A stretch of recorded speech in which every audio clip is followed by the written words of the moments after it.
Good morning, good afternoon, or good evening, depending on where you are in the world. My name is Sharon Florentine. Welcome to today's Security Boulevard webinar, The Perfect Storm, Reshaping MDR, brought to you by Open Systems.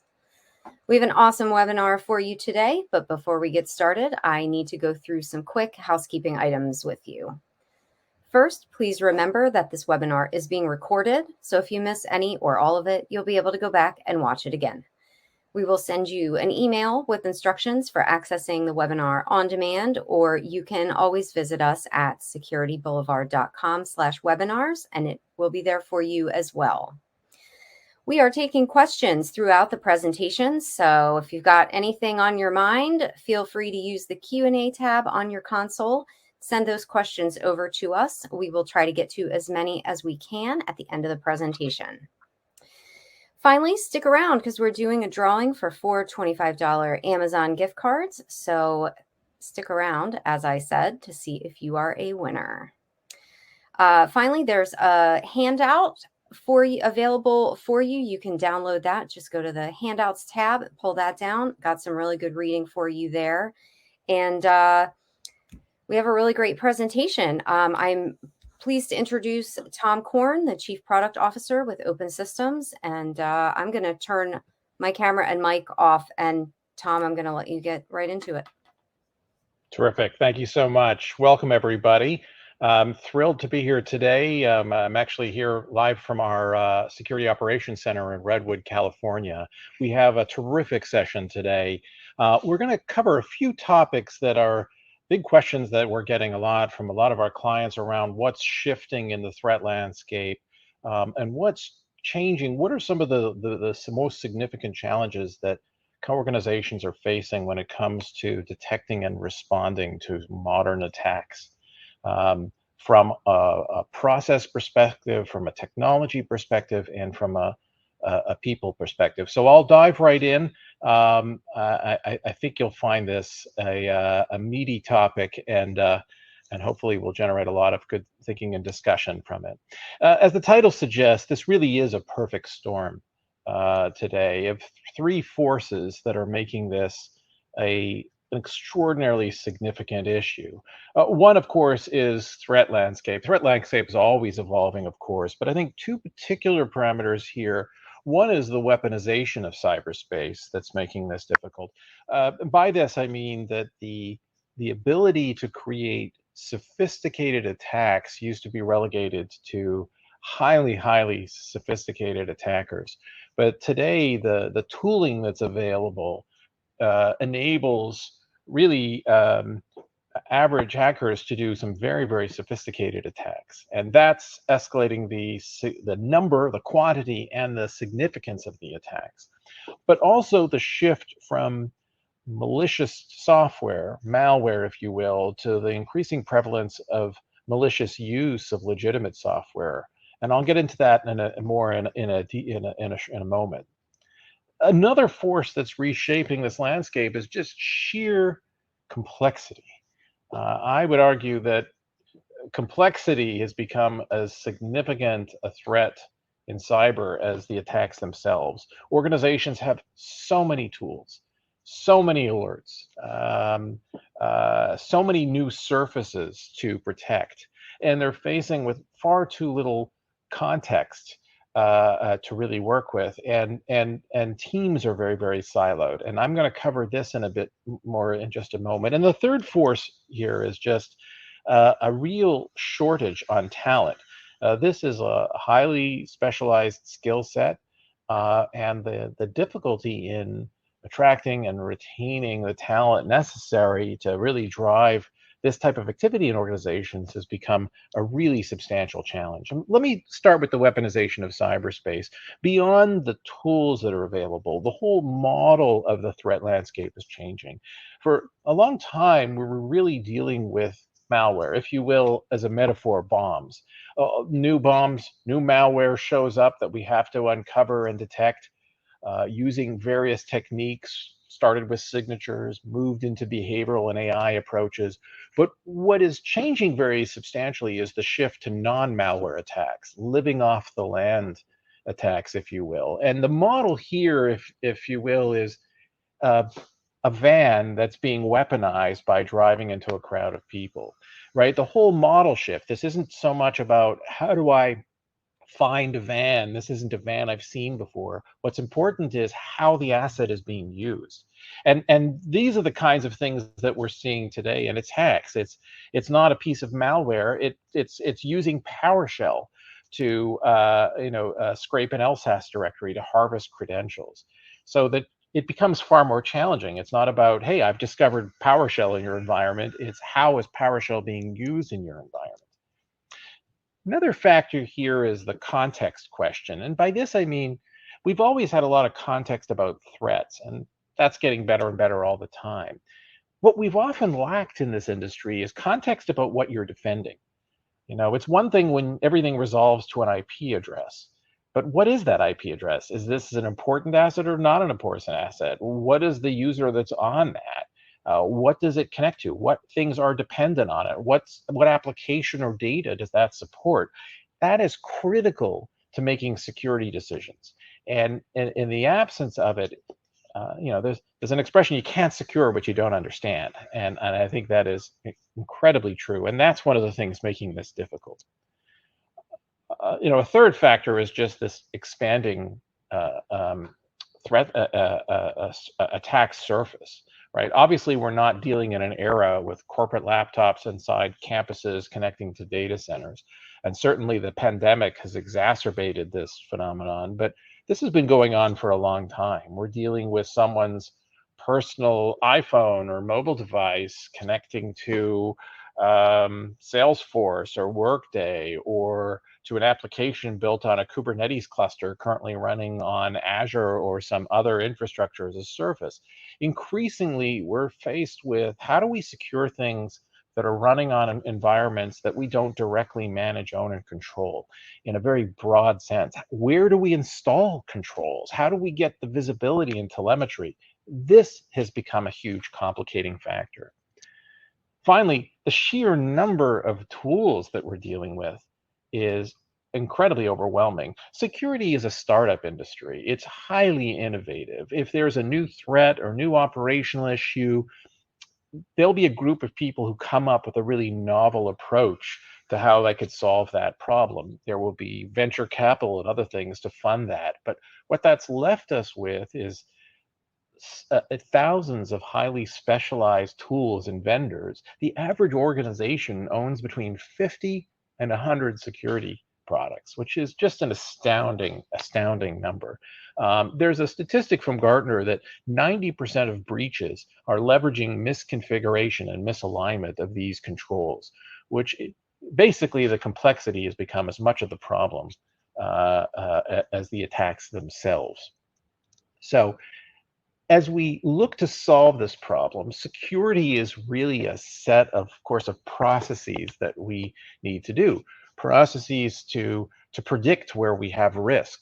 We scan for vulnerabilities. We look at configurations. We baseline systems. That feeds another set of processes to prevent and shrink the attack surface. How do we patch? How do we configure? How do we isolate or segment? How do we deploy anti-malware technology? Intrusion prevention technology. That feeds another set of processes around when prevention fails. How do we detect, investigate, and correlate, understand the extent of the problem, of course, which feeds a final piece, which is how do we respond? How do we contain that? How do we clean that? And how do we learn from it? Like, defense in depth was never supposed to mean throw a whole bunch of stuff at it and hopefully something catches it. It really was supposed to be a mature set of processes that have different failure modes, right? Right. When I do everything I can to shrink my attack surface, if you will, reduce the attack surface. But when that fails, I need to be in a position to defend the attack surface. And this should also be a continuous process, because I should be learning from things I've defended against to reevaluate how I'm reducing the attack surface, so I'm not fighting the same battles over and over again. We think about this in terms of missions, if you will, jobs to be done, processes that we need to do in a consistent, repeatable manner over and over again. But of course, this is hard. This is very, very hard stuff, right? When you think about how attacks really happening, and I'm not talking about a piece of spam or phishing or piece of malware running that often we're in a position to prevent. When we're dealing with real attacks that get past our prevention, we're dealing with a sophisticated set of people, processes, and technology on the other side, on our adversaries, right? For example, breaking into an organization starts with recon. How do I understand where the information I want or the systems I want to get access to? Who are the people that run that? I might look at LinkedIn to see who in a particular company has those jobs, right? Right. I need an attack vector, which I develop myself, or as I mentioned earlier, with the weaponization of cyberspace, I can buy or rent malware or other types of attack vectors. And that gets me to my primary attack. That could be phishing. It could be water holing, which is a technique of compromising local facilities in a community where employees of that company I'm trying to get into might go to, the school systems, etc. But that gives me access into one of those systems. Once I get in, I'm installing a command and control infrastructure, basically software that I have visibility into your environment and control of my position. And in order to maintain persistence, I'll probably install a couple of strains of this command and control infrastructure, some of which I'll put to sleep, and one of which I activate, and I start using this to escalate my privileges on those systems and start to move laterally to other systems in the environment, mapping out and gaining more substantial position in the environment. As I move, I'm wiping my tracks. I'm getting rid of my logs, right? I'm I'm cleaning my position and I'm staying stealthy. My goal here is not to make a lot of noise. My position is to get myself to the point where I can either steal information or disrupt or install ransomware on the right systems, right? If you detect me during this attack, um, I'm often in a position to react to that, right? I'll see that you've wiped me off your systems and what sort of gave that away, and I'll modify my strain B so I don't use the same mechanisms, and I start using strain B to maintain persistence in the environment. All of this is aimed at giving me time to find the information that matters, find the systems that matter, steal data, ransomware lock systems, disrupt systems. If it's stealing data, it's parceling it into smaller pieces, exfiltrating, and then cleaning up my tracks, right? This is the kinds of things that we're dealing with. It is targeted. It is interactive. This isn't just an automated piece of software. There's a human on the other end working this, and it is stealthy, right? And we spend so much of our time and money buying products and spending time on the prevention, trying to do the things to prevent intrusion. And that's important. It's very important. But we often have far too few abilities to be able to react to when something gets by. And it's not a question of if, it's really a question of when. There isn't a silver bullet to prevent all things from happening. So this is where a lot of organizations struggle. And the key is, how do we reduce the dwell time so that even if someone gets in, I can still stop critical data from leaking out. I can stop critical systems from being destroyed or disrupted. That's really the task here. The challenge, as always in cyber, boils down to people, process, and technology, right? Most organizations really aren't staffed for the kinds of skill sets and tool sets that are needed to do this kind of thing and do it 24/7, 7 days a week, right? They often don't have the right processes in place.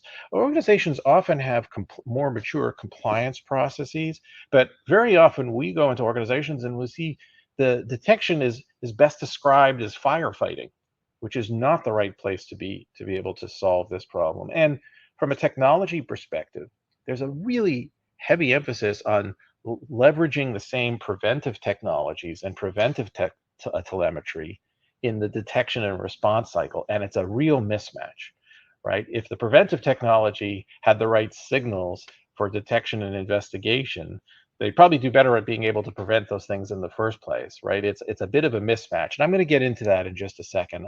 But I'll start with the people side of it, right? Part of the challenge here is this is a highly sought after skill set and group, and I'm sure you're all experiencing that, right?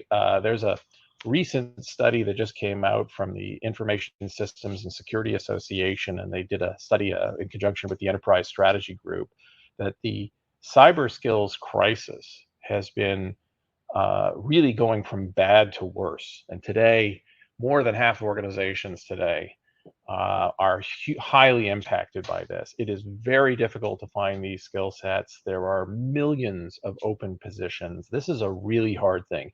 And remember, in an organization, it's not like just getting one person. I need to be able to cover my organization around the clock. And so this is a real piece of the challenge, right? And it's also often not core to the business, right? There are things that are more operational in nature that are important, how you operationalize policy. But the skill sets for detection, threat hunting, investigations, that's very difficult to do. The actual task is hard. It's not about finding a couple of footsteps in the snow that are sticking out. It looks more like this, right? This is a very complex process and set of skills and set of techniques to do this kind of work.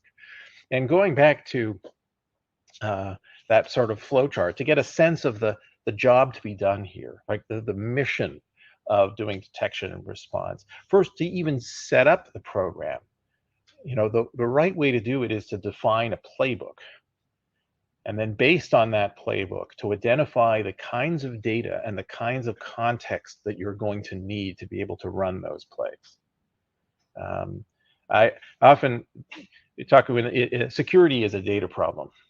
And we often, because of this, look to collect all the data that we could possibly collect, and hopefully whenever I then figure out later how I might use that data, be able to sift through it, and I'll always have the right data. There's some logic to the thinking. The problem is it buries us in a sea of information, a lot of which is not useful or not in the right format for a security investigation. I liken it to going to the grocery store when you're hungry, right? The right way to think about it is plan your meals for the week and then think about the food that you're going to want to buy to go to do it.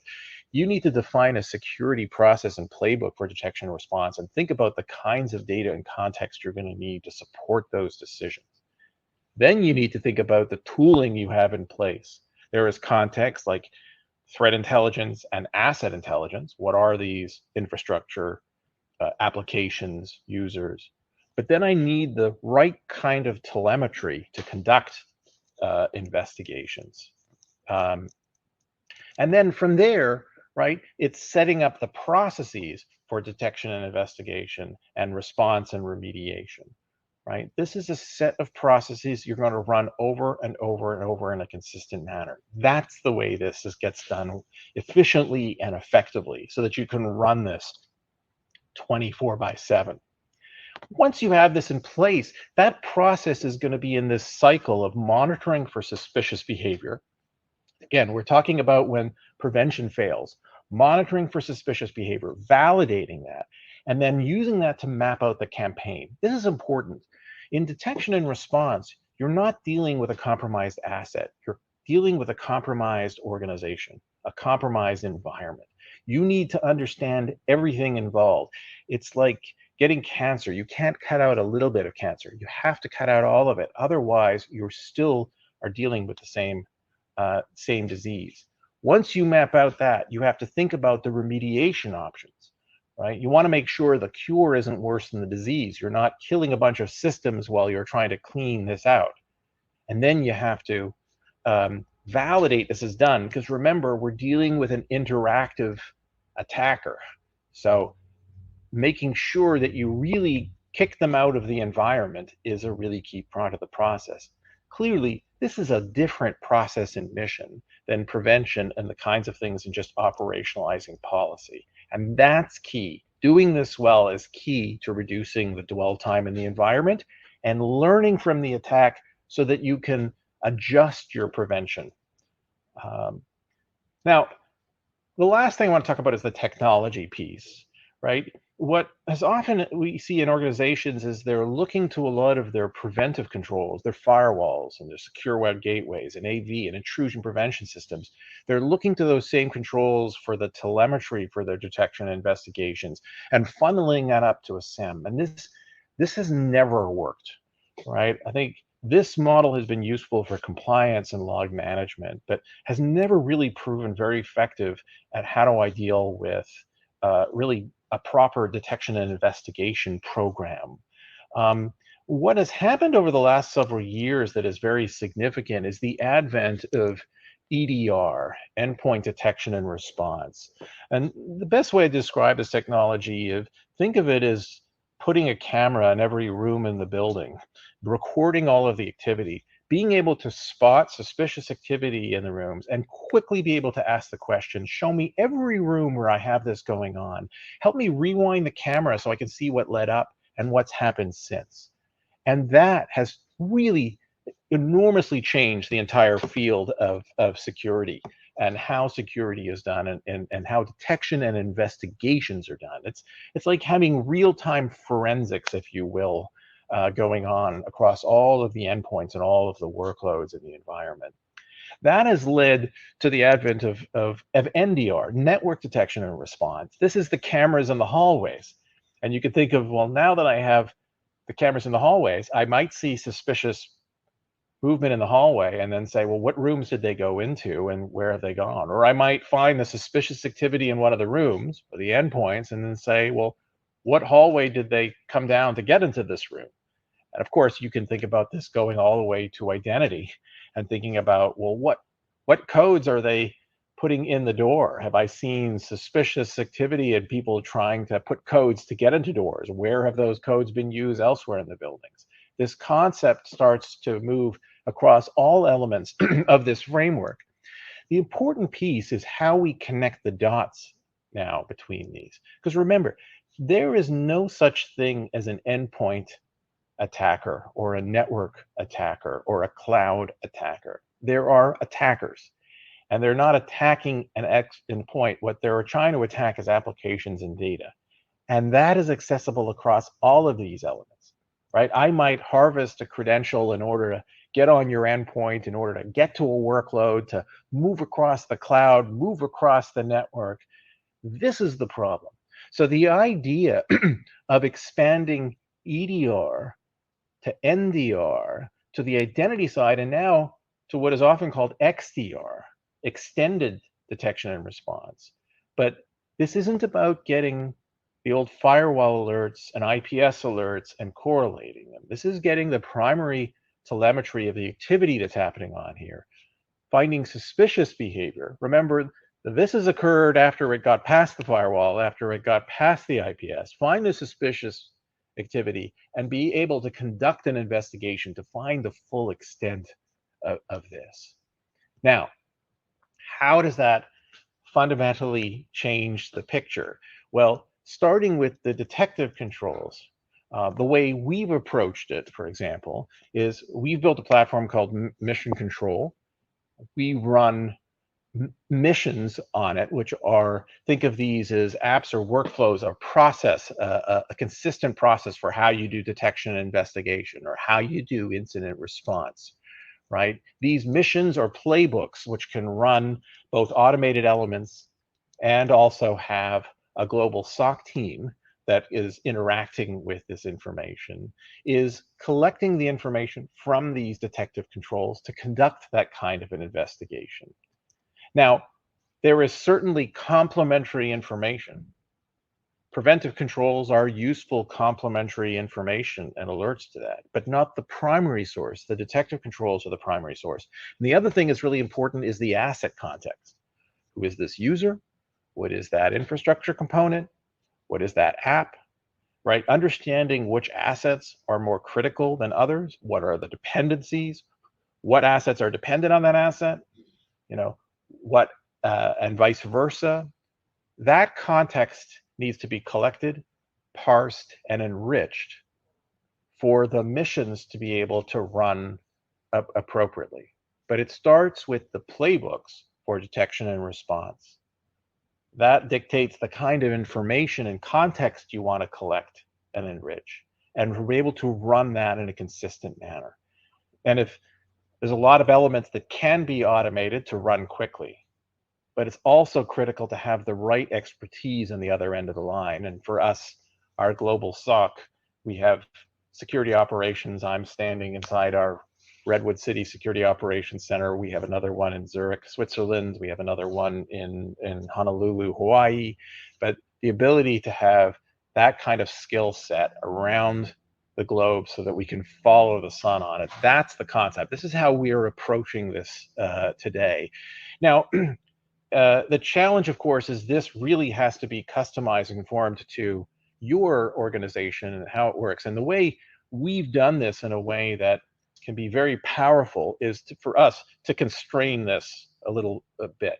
And one of the ways that we've constrained this is we have really focused on becoming the world's experts around the Microsoft E5 security controls. So for us, we're really working with organizations that have or are buying the Microsoft E5 license. That gives them a very specific set of security controls, which means that we know you have that in place. We can connect directly to that. We are experts at exactly what the telemetry sources from those E5 security controls, what those things can do. And so we can fine tune our missions to that. And we complement that with network instrumentation that you wouldn't normally get from those controls. And that's the way we've approached really getting very specific of the kind of information and not having to add more security tools into the environment, but leverage what people already have.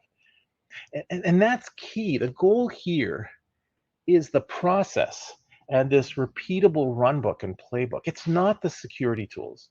In fact, our battle cry here is no more security tools. We don't need more security tools. What we need is repeatable security missions to be able to do this in a consistent, best practice manner. Doing these processes in a consistent, more mature manner, right? It has huge impacts. And in fact, this has been studied. This data is not from us. This is actually from Accenture. Over the last several years, Accenture has been doing this State of Cyber Resilience report where they have been studying organizations at different maturity levels of these processes and seeing what the benefits accrue to the organizations that do this in a more mature manner. And they're really compelling. They're 4 times better at stopping attacks. They're 4 times better at finding breaches faster, reducing that dwell time. They're 3 times better at fixing breaches faster, again, reducing the impact of this. And ultimately, 2 times better at just reducing the breach impact. It's a very interesting report. I'd suggest you take a look at that. But there's enormous benefits to doing this. Now, again, there are challenges. Do I have the right people? Do I have the right processes? But there are approaches to this that can make it very easy to move from where you are today to get that. Again, our approach of really dealing with the Microsoft tool set, the Microsoft infrastructure, enables folks who happen to be using the E5 security controls to really achieve this in a matter of weeks. So it is very achievable to have a sizable difference in your approach to this in a very short amount of time. A short word on us. Open systems, we are delivering services across the globe, and almost every country in the world is using our technology. We follow the sun 24/7 by running security operations centers in California, where I'm sitting today, in Zurich, Switzerland, and Hawaii. We have technology of ours deployed in over 9,000 deployments, over 3 million users. We have incredible high net promoter scores, the kind of satisfaction in the work that we do. I've personally never been a part of a company that's had a net promoter score of 68, which still astounds me when I see it. But it's in part just abstracting away of the complexity of the security controls and really focusing on what you're really ultimately trying to do.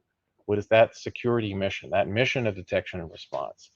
And really come at it at a very prescriptive and thoughtful manner And it's a real change, candidly, in how security is done. And that's been reflected in a lot of the comments from our customers around the world. Our ability to find things that they didn't even know were problems, our ability to elevate the maturity of the level of the organization in a matter of weeks and not have to find the right kind of staff to do it, to really bring the maturity of process, but also the infrastructure and automation to not have to go through a whole change management process and install new technology. And that's really substantial. There's a lot of ways to learn more. If this is a topic that's interesting to you, you can read more about it. We actually just finished conducting some research with Forrester. They have a TEI report. I believe that stands for Total Economic Impact. They've studied in interviewing many of our customers of their approaches and what has been the economic impact, where have they seen benefits and savings and those types of things. I believe that has been uploaded so that you can download it directly from this webinar. If not, we will be sending that out to everyone who has attended. Of course, at our website, there's a greater opportunity to take a look at other white papers. I had given my Twitter account at the front of this, and at the real Tom Horn. Would love to engage in a conversation about this. And candidly, if we can help, if you're looking at these types of things, we do engage, in helping organizations even assess where they're sitting today and what are the opportunities. And we would love to help if there's any way we can help and bring to you the kinds of benefits that we've brought to organizations around the world. I hope this is helpful. I'm going to open it up for some questions. I did have a couple things that sort of popped up as I'm going through this. One was, let me just bring, hold on a second. I'm just going to go here, and I'm going to go on to here and switch to the camera. I think that's now broadcasting my screen. Sharon, you'll tell me if I got this wrong, but hopefully I have the right going on here. You got it right. I can right. see both our faces now. Fantastic. I'm fast becoming an expert here. Okay, so one question that's popped up is this. I made mention of playbooks and missions versus products. So I hope that concept is clear, right? The difference between a product and a playbook and a mission. I mean, if you think about vulnerability management, I can buy a vulnerability management product, and it helps me do certain things. But the process or mission of managing vulnerabilities is a lot bigger than just what any product does for me, right? I use the product to scan the environment to get vulnerabilities, but I have to make a whole series of decisions in that process. First of all, that vulnerability, whose asset is that? Is that an important asset? What things are dependent on that asset? That'll impact my remediation options. Can I schedule downtime from that? If I take that offline or change it, how do I have to think about the testing of the patch for that? What kind of compensating controls can I put in place while I'm testing the patch for that? How do I verify or validate it? I'm coordinating multiple teams. The security team is testing and validating the vulnerabilities. The IT organization is patching. That's the difference between a product and a mission. And we really have to get clarity on this, because this is the biggest problem in security right now, is fixating too much on the product as opposed to the process and the playbook, right? That's why I keep saying this has got to be the end of security tools. We really have to start thinking about security process and these repeatable missions that we can do in a consistent manner. That's the only way we're going to be able to really elevate the level of cybersecurity. See one other question here, just clarity on, I made some comments about SIEM and the challenges in SIEM. There's a lot of value in a lot of the SIEM technology. In fact, for us, we actually leverage Azure Sentinel as a piece of technology, particularly for how we're collecting a lot of the information. My main comment there is the model of using SIEM here. The old model of thinking, I'm going to collect a bunch of secondary information again, I'm referring to all the alerts and events, particularly coming from my firewalls and my secure web gateways and my intrusion prevention systems, never worked as a detection and investigation model. I found, historically, SIEM have been definitely valuable in log management and definitely valuable in compliance. The problem has been, part of it is also the information you're operating and the types of analysis you're doing on it. But again, the reality of an investigation is that prevention technology has failed to prevent something. I need to be able to spot suspicious things. I need to quickly figure out, show me everywhere that's happening. Rewind the cameras to see, how did they get to that point? What's happened since? I not only need to be able to validate this activity, right, which is difficult as more and more of it is not just malware, but malicious use of legitimate software. But then I need to understand this full extent of the campaign. I need to see the full causality chain so that I can operate on the campaign as opposed to, right? Think of, I know there's an overuse of the metaphors and security of medical metaphors, but someone has the symptoms of cancer. I need to really understand I have cancer, and I need to see the full extent of the cancer. Otherwise, I actually am not treating the patient. I'm symptomatically dealing with part of the problem, and they still have cancer and it's spreading. That's the kind of approach and thinking we have to take in security, and that doesn't get solved by correlating the alerts I'm getting from a bunch of security products, right? I actually need the right telemetry and analytics to spot suspicious behavior and map that campaign. That's been the big shift to EDR and now XDR. And the value of the alerts is more a complementary function. I would say it's moved from being the top priority to being the third priority. First, give me the detective telemetry of XDR. Second, give me the context of my assets, the applications, the infrastructure, and the people. Then the alerts from those things are useful in adding color. But don't lose sight of those playbooks and processes that I have to run in a consistent manner. So I hope that's helpful. Let me just see if there were any other questions. I think those are all that have come in so far. So, Tom, here's one. And this is kind of pretty basic, and but I'll throw it out here anyway.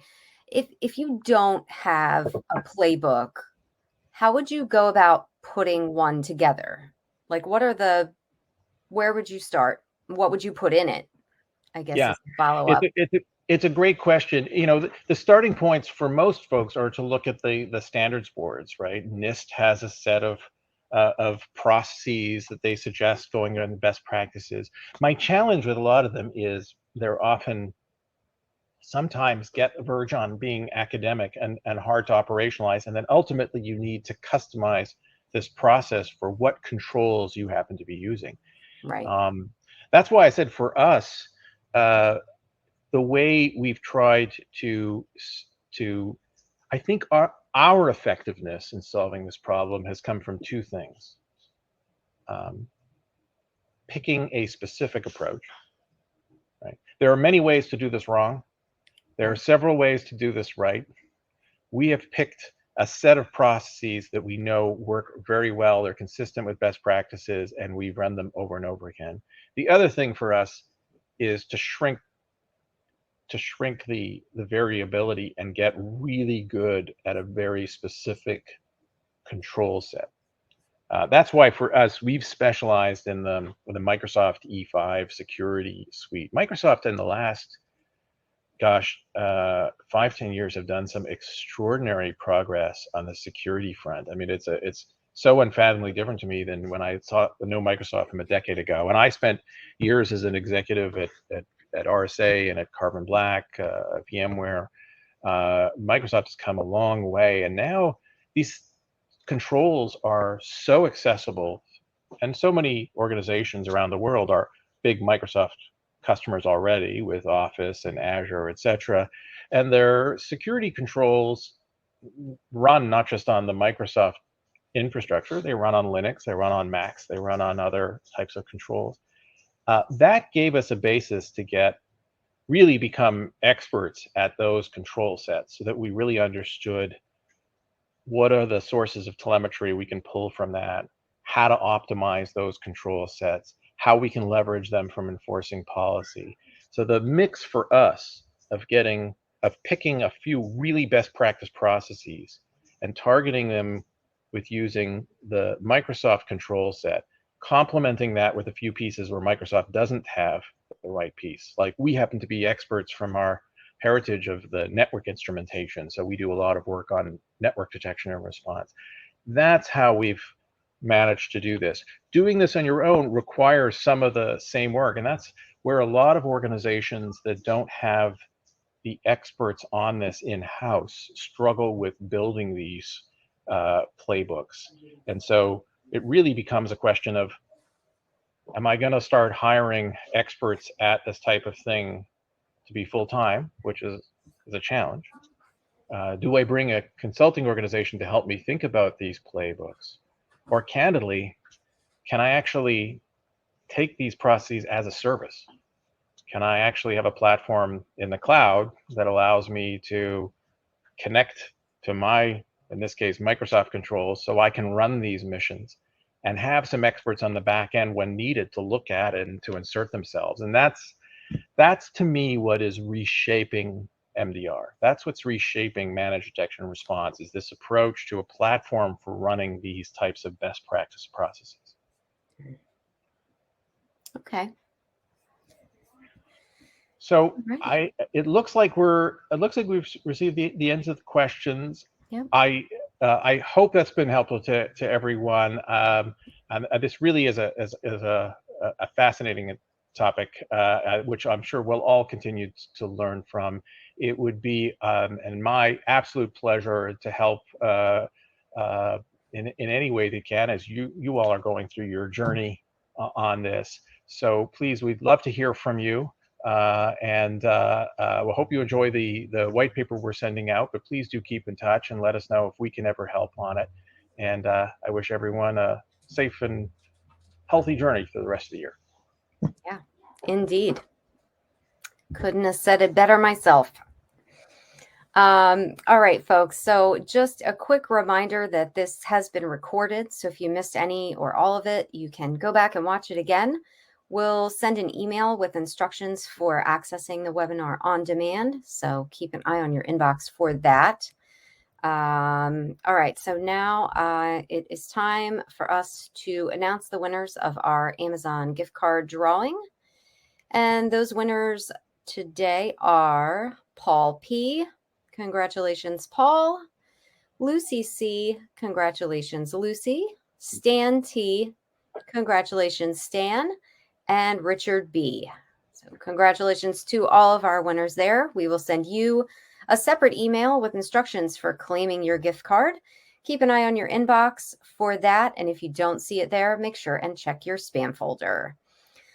So again, thanks to everyone for attending. Thank you, Tom, for the awesome presentation and conversation. And we hope to see everyone again at another webinar soon. I am Sharon Florentine, signing off.